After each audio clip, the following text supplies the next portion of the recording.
Hi, friends, and welcome to the Intuitive Activist podcast. My name is Leilani Raglan. I'm your host, and today we are joined with the incredible my soul sis, Meesa Pedrozo. Meesa is a Pacific Northwest-based energy practitioner with roots stemming from California, the Philippines, Korea, and Japan. Her early work history in service-based industries led her to create her own business, which curates a tailored healing experience for each patient. Meesa created a practice based in energy medicine while being classically trained in Western and Eastern medicine as an acupuncturist at Bastyr University. In 2017, she obtained her Master's of Science in Acupuncture and has been combining Reiki, acupuncture, sound, and light therapy ever since.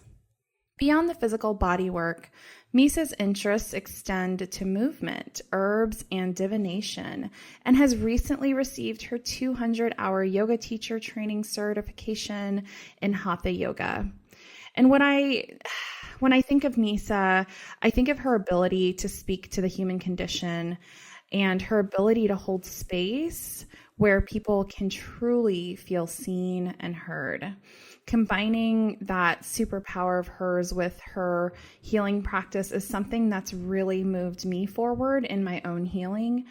And she's also a lead practitioner of the Empower Women of Color Project retreats, bringing her light, her wisdom, her channeling into that space for Black and Brown women in the Pacific Northwest. So this is usually the part of the intro where I tell you to grab your tea, grab your snacks, bundle up in a cozy blanket, and enjoy this interview with the brilliant Meesa Pedrozo.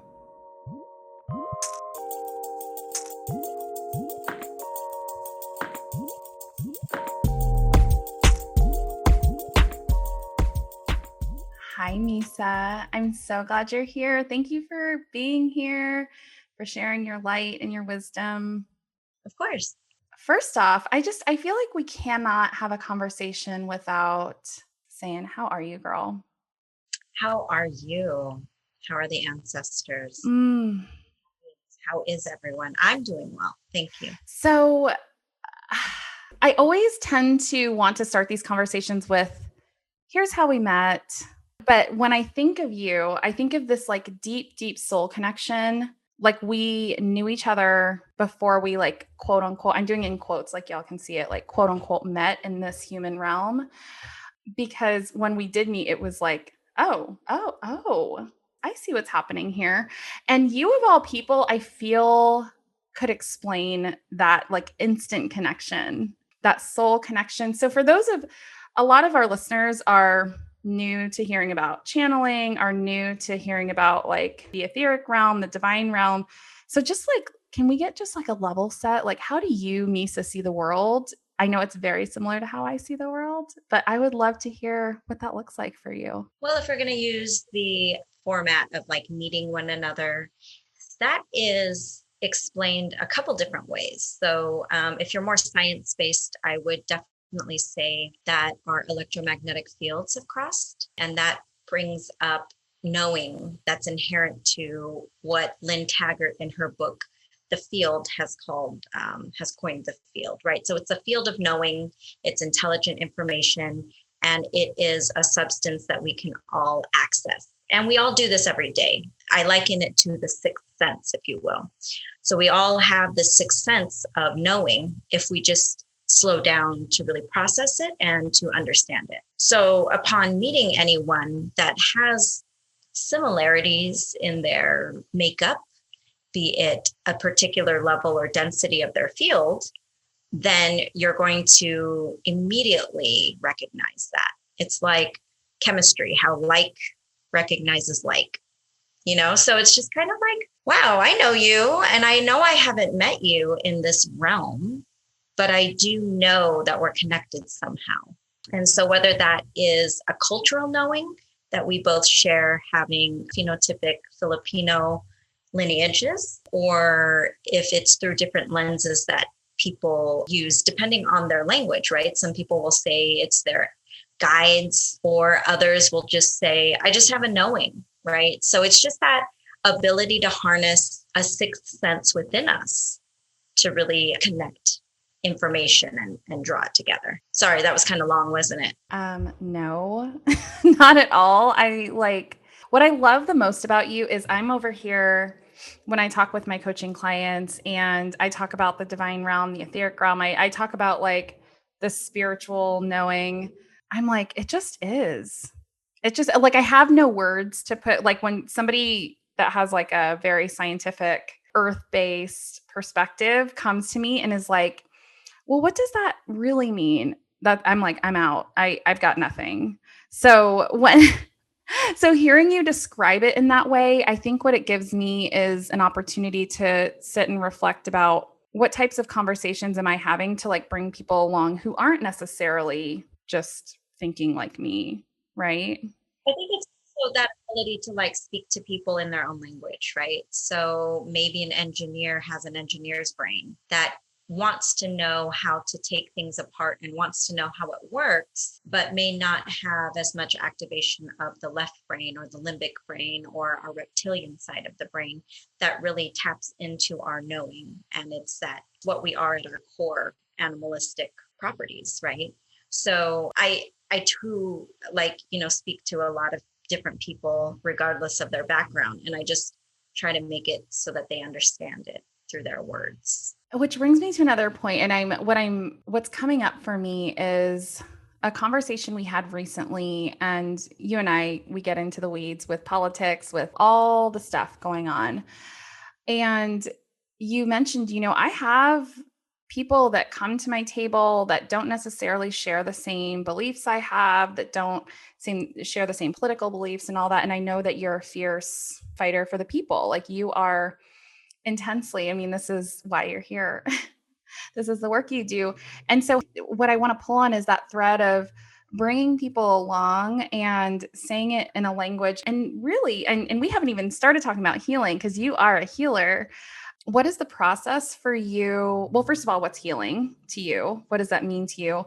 And second, what does it mean to bring people into that healing space when they don't necessarily understand like all the things that you get, you have a fire burning inside of you to correct, and how do you navigate that conflict? Yeah, so let me just define healing really quick. It's really this ability to bring ourselves back into homeostasis. So as humans and part of our condition, we're always striving to come into balance, whatever that means, our inner world, our outer world, biochemically, out there with our chakras. I mean, there's so many ways that we can come into balance. I was thinking about this the other day about like I don't know why I'm bringing more science into this today, but I'm not sure if you're aware, but pH, like a pH scale, it really talks about the potential for hydrogen. That's what it means, right? So whether something is more acidic or basic depends on where it's at on the scale of 0 to 14, with 7 being kind of that mean level, right? And what I find is really interesting if we look into like a numerological perspective for the number 7, 7 is divinity. So the fact that we are over 70% water in our bodies, and every day we are striving for balance, I think that just says a lot in terms of our molecular scale and what we really need. So every day is different. Secondly, because I am a classically trained acupuncturist, I know both Western and Eastern medicine. So when people come in, I really don't care about your affiliation in terms of your politics and, things like that. Like my interest is in your heart, in your essence, and really into bringing those aspects into balance, right? Because while the political things may contribute to the way that I speak to you, really the heart of it is health. And by the time that we've achieved most of our worldly success in later life, what is left? It's our health, right? That's the wealth that's left over. That's the only thing we're trying to achieve is our health. So I guess from that perspective, healing is always coming into congruence with your environment, and then within yourself. What I love about what you said is almost boiling healing down to, because when I think of healing, and especially in the terms of activism and racial justice, it's a lot around like, okay, well, there's this system and this person's been harmed and this and that, and which is all incredibly important. Like it's almost this like very, very complex structure that's in place of like how I can interact and how I can promote healing and how do I contribute to healing and how do I do no harm. But what I hear you saying is that boiling it down to who is this person in their heart and how can I help them get aligned? Because regardless, the image that's coming through right now, and we channel on the show, y'all. If you don't like that, then sorry, wrong space. The image that's coming through right now is this notion that in order for social justice, for racial justice, for environmental justice to come to be, we have to be willing to see ourselves and each other as whole humans first. Like we have to be willing to go beneath the surface and to say, where has hurt been perpetrated? Where has harm been caused? And why do we have these differing perspectives? It's so much deeper than just, oh, that person's an a-hole, which is what we hear all the time is like, well, I'm not going to get political because it's just it's a spiral. But I do think that it's almost like a cop-out because then we're not doing the work to really see like what's underneath. What I'm reflecting back and what I really heard in that statement from a social justice lens, I guess what I also wanted to kind of bring up is that we all fight in a different way, right? So if you follow my feed, you'll notice I'm not really 100% out there with really huge political statements or anything like that, because my activism stems from at home teaching my children. Right. Yes. So that is the focus that we really need to promote for the future. Because, I have teenagers and around the dinner table, we say, well, hey, this is the political climate out there right now. But this is really your fight at this point. This is your ability to care, to make choices that will define your future. You are our future. And so whenever we reach a point of contention, even within society, we have to really first, as I teach my children, take a step back. Let's take a step back. Let's take a breath. Let's consider where the other person is coming from. And then with that knowledge, we can go forward with our own movement and with our own strategies of how to really disarm a situation, because I was in the Montessori school system since like a wee little 2-year-old. So I'm definitely a peacekeeper at heart, and I'm a bridge maker. And so my children are as well. And so it's really about that ability to disarm one another, either through having a crucial conversation, and that's a book that we use widely in the corporate world, or even Dr. Marshall Rosenberg's nonviolent communication, which also is a tremendous system to use in order to identify the human condition first, and then really eliminate anything else of conflict that's going on. But it's a skill, and it's just like a muscle. We have to use it or it will atrophy. I love all of these little nuggets. I feel like what's really sticking out is this tendency that we have as humans to create our in groups and out groups, and oh, well, you believe that and I believe this, and to keep ourselves separate. And what I hear you saying as the bridge maker, as the peacekeeper, is like almost starting with empathy, right? Starting with, okay, how do I prioritize how this person will receive this message best? And not necessarily sacrifice your voice, because what you're doing is you're actually amplifying your voice because you're able to get that message across.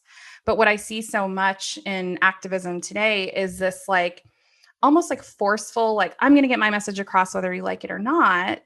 But your mode of activism is I'm going to get my message across in a way that prioritizes the message getting across.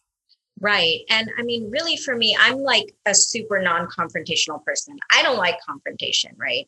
But I think in my older years, as I've just come into my own and who I am, what I do is two things. I assess, will this have a positive outcome, or the outcome that I wish to deliver to the other person through conversation?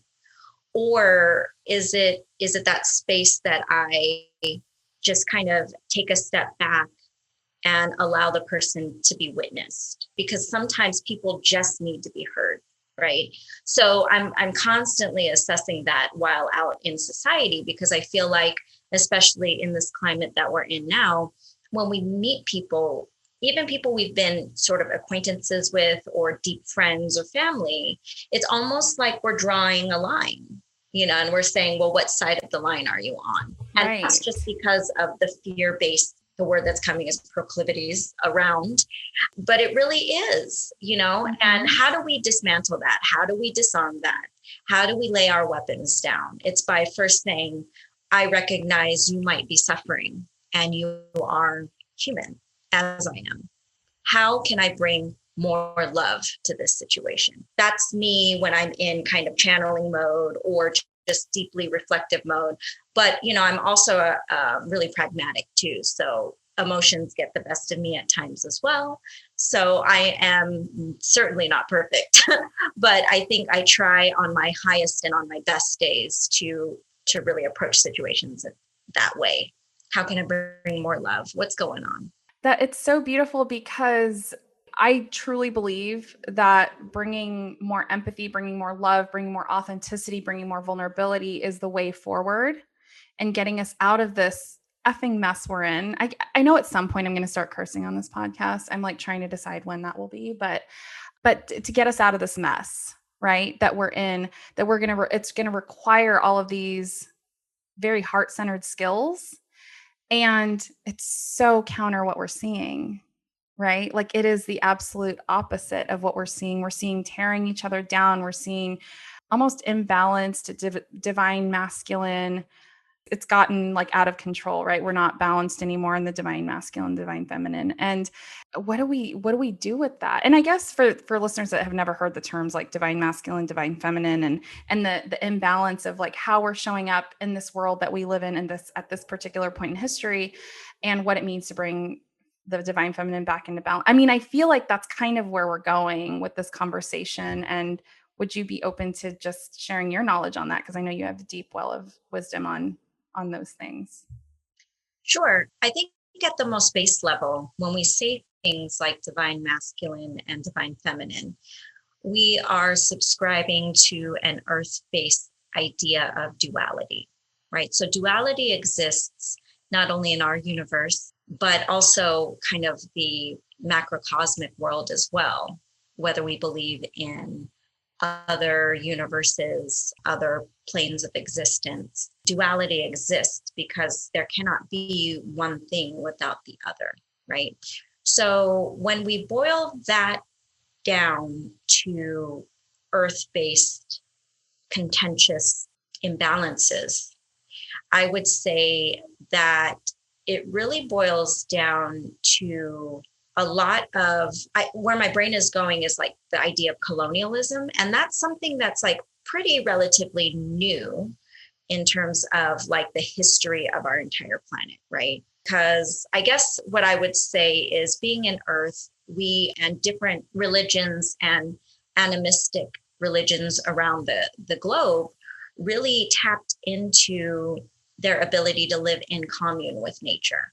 Okay, so I guess I'll start there by saying, as humans and being interdependent and part of our world requires a certain set of natural laws to be in place and for those laws to be respected. So through time and through sort of this distortion of power dynamics, land conquering, colonialism, these ideas have become really morphed as far as the placement of this delicate balance where woman at her highest divinity is not better than a man. She's just simply more, because we carry within us the ability to create, right? We have a portal within us. And so ancient spiritual cultures and ancient cultures in the past, and even now to this day, when we look at the African diasporic religions, there's a lot of female veneration, matriarchal systems, right? So when we look at different systems that have really promoted the patriarchy with the advent of religion and things like that, those systems discovered the power, so to speak, of women, of their divinity, and through the millennia really have tried to distort and dismantle that power. So that still exists within the paradigm of 2020. And what that looks like is, with the advent of iron metals, metal smithing, what is that called? Industrialization, Yeah. and also consumerism. And then the different things in our American history have led us to this place where now money is king, the male dominates certain corporate aspects of business. And that system is starting to unfold now and kind of be shaken out of its foundation because it's no longer sustainable. Because at the heart of it, it requires balance. It requires the dualistic forces of both sides.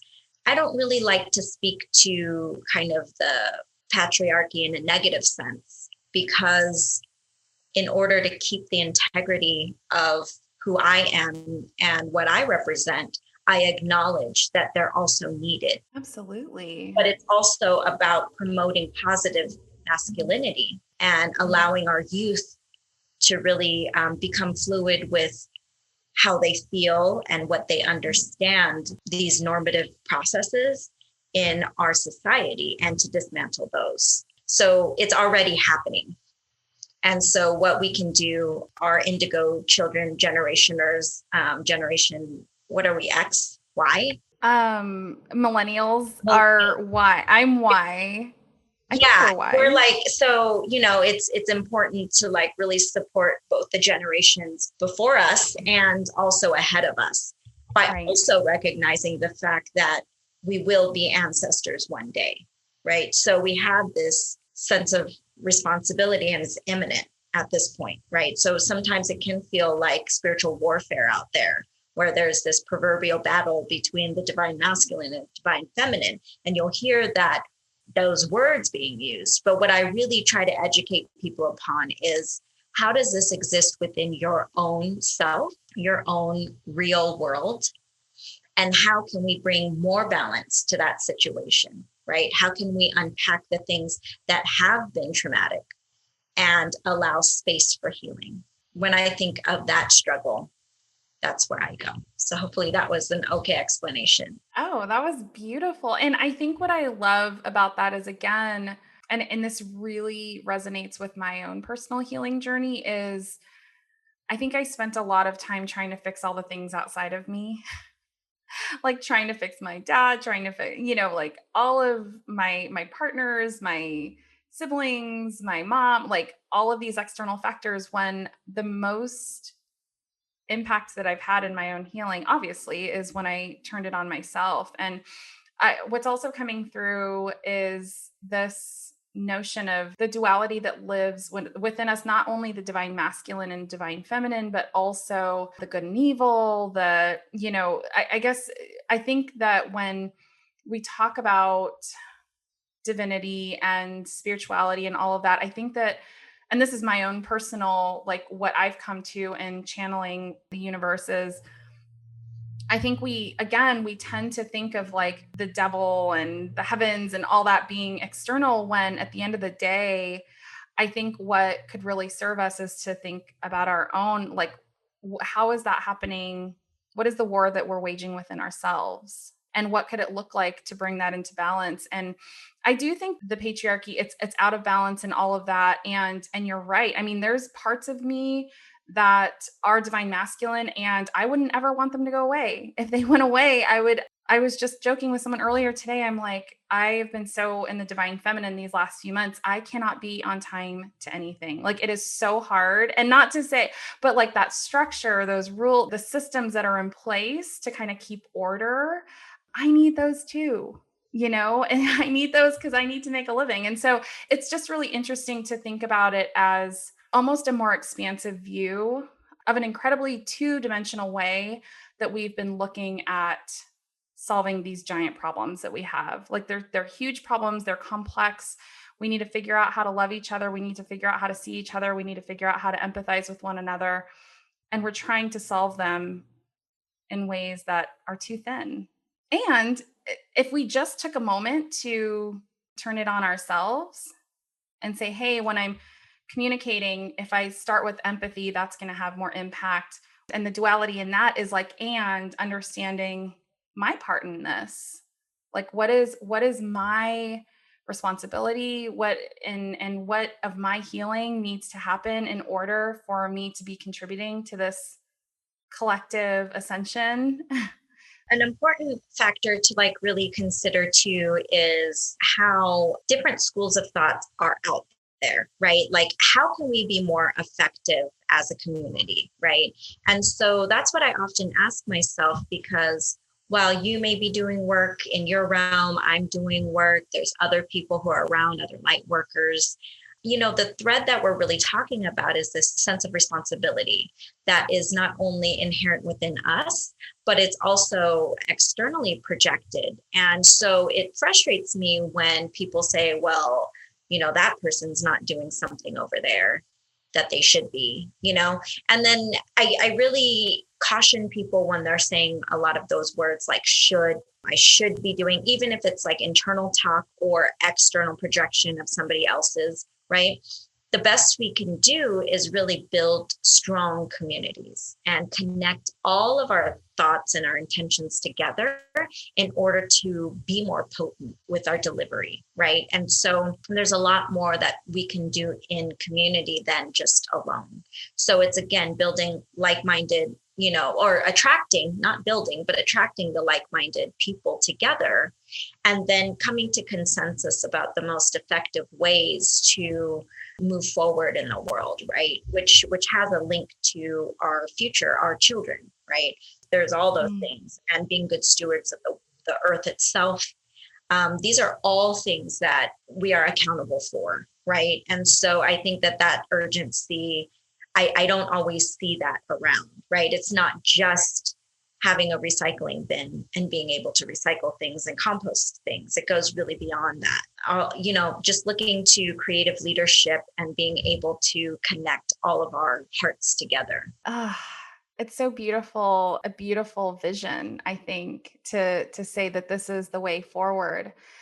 And so for those of us who are like, that's so, because you're talking about the collective, you're talking about bringing together like minds, you're talking about the generations that come after us, you're talking about healing the hurts from the generations that came before us. So it's like, okay, now we're looking at this like the complex issue that it is. Where do we start, Meesa? Please tell me. Yeah, so I think that it starts with identifying potentially contentious or confrontational relationships in our life, and really making a concerted effort to build bridges with those, right? Because we're never going to heal anything if we run away from the thing that is challenging us the most. Because oftentimes why somebody is affecting us in such a deep way through like an emotional reaction or just like even a physical reaction, I think that gives us a lot of information about the work that we still need to do, right? So I'm not saying like go out there and put yourself in harm's way or anything like that, but we notice these little intricacies of our connections because everything's relational in our life, right? So Thanksgiving's coming, Christmas is coming, depending on the phasing system of whatever region you guys live in, that's going to be difficult, right? But it's also, if we had that COVID era kind of pulled back, we're also speaking to those family dynamics where you feel really pent up going to an event like Thanksgiving, and you're like, oh God, my in-laws are going to be there, or whoever, right? That weird, crazy uncle that's super intense and always talking about whatever. How can we bring more love to that situation, right? Oof. Because it's really about balancing that person or witnessing them so that they are heard, so that they can maybe shift even a micro inch or angle into really coming into alignment with their own higher self or path, should they choose. Because it's really it's an observation, and we're really guides. So we're not here to, and it's according to a universal law as well, we're not here to tell anybody what to do. And we're certainly not here to lead people into anything that they may not want to do, right? Because happiness is truly an inside job. So we don't know what makes people happy. Sometimes people just need to be in certain contentious states because they need to let steam off, or but witnessing that and being able to detach ourselves from emotional reactions and responses can really start healing a process in a family system, or just like a relational exchange, right? And that's for me, that's the most important part of each relationship that I step into is, wow, certainly I could have been a little bit more empathetic to that individual if I chose to, right? So I think that responsibility, it really serves us in this time specifically to say, call out the elephant in the room and say, wow, the political climate's super crazy. How are your kids? Right. So being able to connect with somebody on a really heartfelt human level and just say, let's put this on the table for now. And I respect and I hear your differences. Right. But how can we come together in order to bridge something, in order to exchange some energy in a positive way? Oh, Meesa, you've been such a spiritual teacher of mine for so long. And to hear that, even that example is like, yeah, the political climate is crazy. How are your kids? What it makes me think is leaning into vulnerability, being willing to be the first person to set ego aside in service of connection and service of community. And I just think of all of the people who are probably going to get a lot out of this podcast: empaths, light workers, spiritual channels, people who can walk into a room and know what's required for a lot of that, right? And then people who maybe are on the fence of like, I see this and I want, and those are I feel like how do we empower one another in those spaces to be the one who is on the fence, right? The one that maybe is a little more soft spoken, the one that does avoid conflict,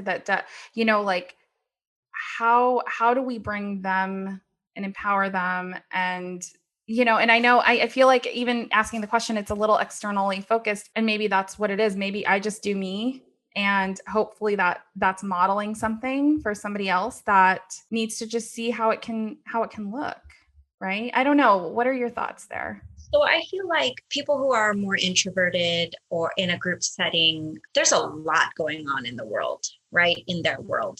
And so I would say the best way that we can offer our hand in connection is through an invitation of faith, to say, and not faith, not in a religious context at all, but faith in saying, I see you. I am willing to hold this container and create a safe space for you to come out and say or contribute what you would like, because I am willing to create the boundary of the safe container in the space, and I will hold that through. And that could just be a small gesture of saying, yeah, I've noticed that I've been sitting in the corner. We've said a lot. What are your thoughts? If you're comfortable to share, right? So it's always asking permission. It's always extending an invitation, and it's certainly delivering a lot of faith. So I think that those types of practices can really help bring people who are perhaps marginalized or on the outskirts. I'm talking more of a macrocosmic. So the people who are out in the system, right, who are out there and need our support, let us not forget them. And if we forget them, let us acknowledge that we've forgotten them. But to say, please forgive me that I've forgotten, this marginalization, right? And I'd like you to bring your empowerment to the conversation, right? So it's always an invitation. I love that. And then those of us that are doing this work, because it's big, our big work as a healing practitioner with so many different styles and lenses and different modes of healing that you bring forward. How do you recommend that we take care of ourselves, our energy, when we are doing this big work? Because there's so much to do.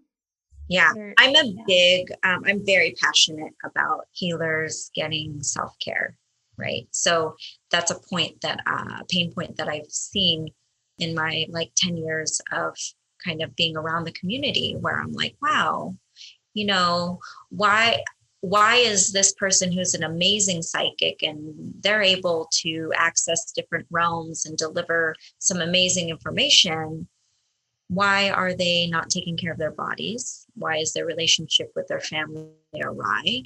Why, are they healing to healing? These questions kept coming up. And so my focus really became on the healers, because they have a bigger reach, because they are already doing the work. So I guess my plug always is, to do your big work, you have to have a community, and you have to be supported by that community, and you have to be able to really take care of yourself in a way that supersedes taking care of someone else, because we can't give if we're not full ourselves, if we're not filled, right? So I have a personal regime of, I do an acupuncture trade every week, and then I also get an amazing massage and kind of craniosacral every 3 weeks. So that's my regime that I stick to really consistently, because I can't serve my community if I don't have those processes in place. A question just came. It's going to feel really off from the ether, because I think it came from the ether. Is, if you could go back in time and talk to 5-6-year-old Meesa and tell her anything, what would you say? I wouldn't go back in time. Wow. I'm here now. And my inner child, I can access at any time to let her know, right? But I wouldn't go back, because all those lessons I learned to get me here today. But to your points, what lessons or what things would I want to tell a younger version of me? I would just keep it simple and say, be excited about your future. I love that so much. And when you talk about accessing your inner child, because I feel like this is why this question came forward, is the importance of connecting with our inner child in service of our healing. What does that look like to you? And what has that looked like for you in your journey? Well, from a personal context, I realized in my own self-healing journey that my inner child, my physical self, and my godlike or higher self needed to come into congruence, right? And so with that specific healing, I was able to curate that type of healing to my patients who come in, who maybe haven't had access to their inner child, or what I like to say is on autopilot with their highest self, because from a chakra perspective, that just looks like your crown chakra and your heart chakra is open and everything else is shut down. So it's kind of like your robot zombie going about your business, but you're alive, but you're not living, So when I think about my inner child and that healing that needs to take place, it really is in connection directly to my inner joy. So my inner child won't come out or do any of the healing unless it's fun, unless, they're willing to lead me back to that place of joy. So when I'm much too serious, which I can be a lot of the time, I have to remember to loosen up, to unfreeze that area, and to let that inner child come forward. We need that inner child, Meesa. Meesa, so much fun. So much fun. I guess, I mean, what are you doing these days to be joyful with everything? Like, I know hearing you say like the healing has to be joyful, but just like in this moment, what is bringing you joy? Like the resurgence of all the things that I used to do as a child. So it's a lot of singing, I just picked up a uke, so I'm playing chords again. Okay. And it really is, for me, I love making things beautiful. So I make jewelry. So that's like a really awesome because I have gifts coming for, Christmas, and just being able to repurpose things as well is a great joy. So and nourishing my family, of course, food, and then learning about herbs. That's also really fun and super nerdy for me. So Meesa, okay. The last one, this question came about in my last podcast, and it's kind of silly and corny, but what is your bumper sticker advice? Like if you could put Meesa's stamp on a bumper sticker, what would that look like? I like to say a lot of times like hashtag yoga saves lives. So I recently also became a yoga practitioner of hatha yoga, and it's really about a personal practice of movement as well as breath, right? To unfree any stagnation, because that was a portion of my practice that I was just missing, right?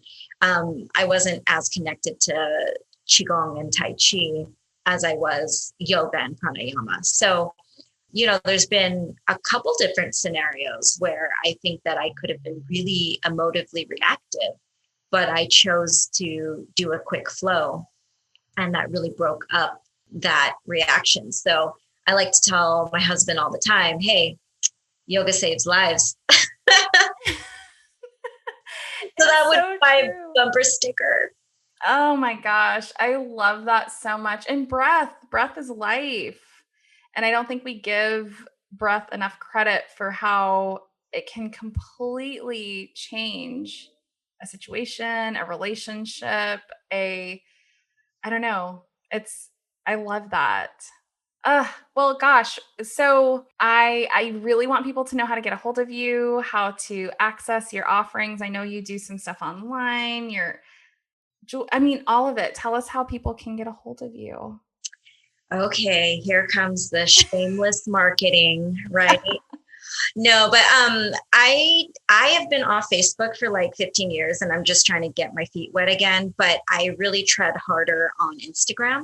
So you can find me at harmonics.253 for all of my like acupuncture and Filipino love there.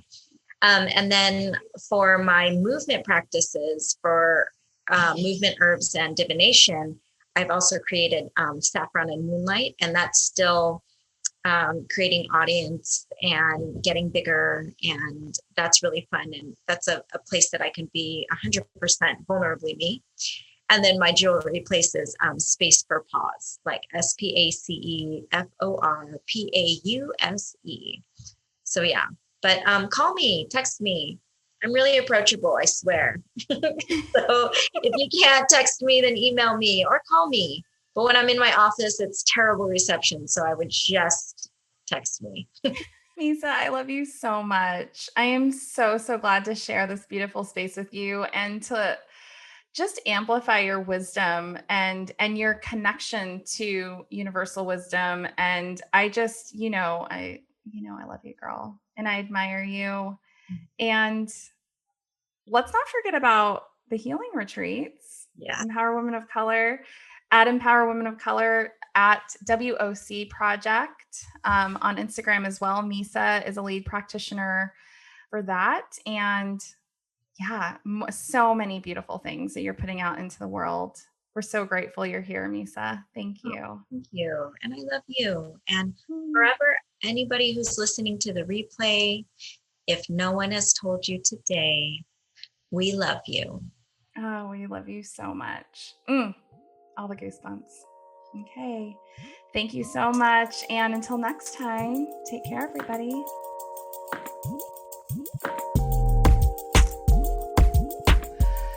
Oh, friends.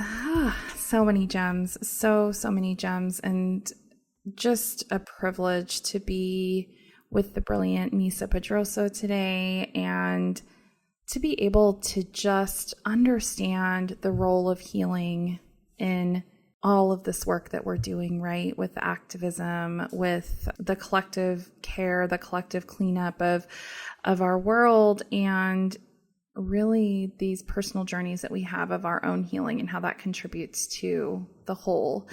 And so I'm super excited that we were able to have this conversation and to share it with you all. Do look Meesa up. All of her information is in the show notes. And for now, just encourage you to take good care of yourself. Be still, my friends, and live into your impact. Talk soon.